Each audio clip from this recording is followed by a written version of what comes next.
We are about to embark upon a series of strange and exciting, dangerous adventures. Adventures that will lead us to all parts of the world.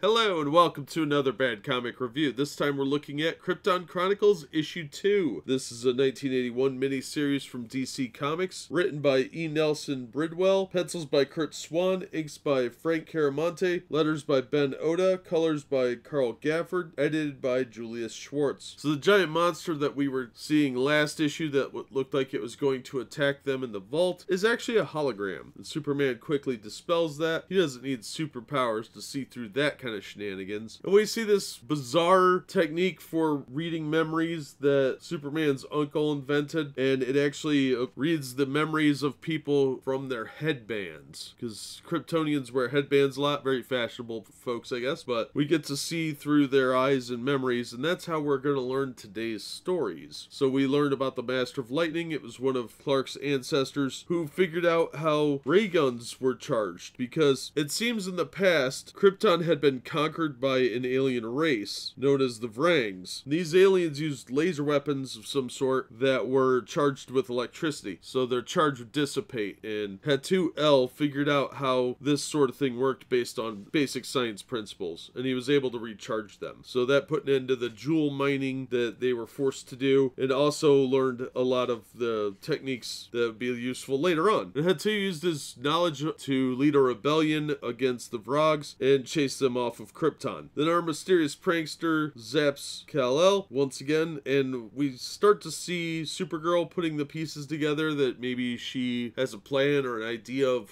who's starting these problems. But then we jump to another story, and this one is Sol-El. He was a glass maker, and he had read this old tablet, and it gave him an idea to create telescopes, and he was able to see the first of the ships that would eventually conquer Krypton. And everybody made fun of him because they didn't believe him until it was too late. And then our third story is about Val-El. He was a sea explorer who found a continent similar to how Columbus found North America, and he loses a ship, and there's a mutiny. There's all kinds of crazy stuff going on. But instead of returning back to the old world, they build a new civilization on this new world. And that is eventually where Kryptonopolis and Kandor are located, is in this new continent. And the story kind of wraps up with Kal-El and Kara having to leave New Krypton to go back to Earth because the dimensional shift is about to break apart. And that plays a part in why this mysterious person wanted to prank them, as it seems. And we learn the identity of the prankster. But we have one more issue in the miniseries. Overall, this was a pretty interesting one. You learn a lot of history about Krypton. Some of it's a bit silly, like they meet Kryptonian black people for the first time on the sea voyage, and that was a bit, well, sketchy to say the least by today's standards. There is a really cool map of Krypton in the center of the comic. It's got the main continents and the oceans labeled, things like that. It's kind of cool. This really does add a lot to Krypton's lore, so that was pretty neat to see. Overall, I'd say if you were really into the Silver Age Superman stuff, you'd really like this. It was a fun read, but it's pretty dated by today's standards, and a lot of this stuff's been retconned out of canon, but it was still fun to read some of the Krypton stuff, especially about the Vrogs. I thought that was really interesting, so I'll recommend this if you can pick it up for less than $5. I paid, I think, $3 for it. I didn't feel cheated for my money. There's a lot here. It's pretty fun. It is, like I said, a bit dated, a bit aimed at middle to high school kids, but it was a fun read, so it's worth checking out if you get a chance. And the art is really solid. The cover's fun, and it does relate to what's going on in the story, so you really can't ask much more than all of that. That'll do it for this one. Thank you so much for listening and supporting the channel. If you enjoyed the video, please hit the like button, and don't forget to subscribe so you don't miss future reviews. If you'd like to help the channel out in other ways, links to my merchandise store and ways you can support me are listed in the description, and as always, we hope to see you on the next one.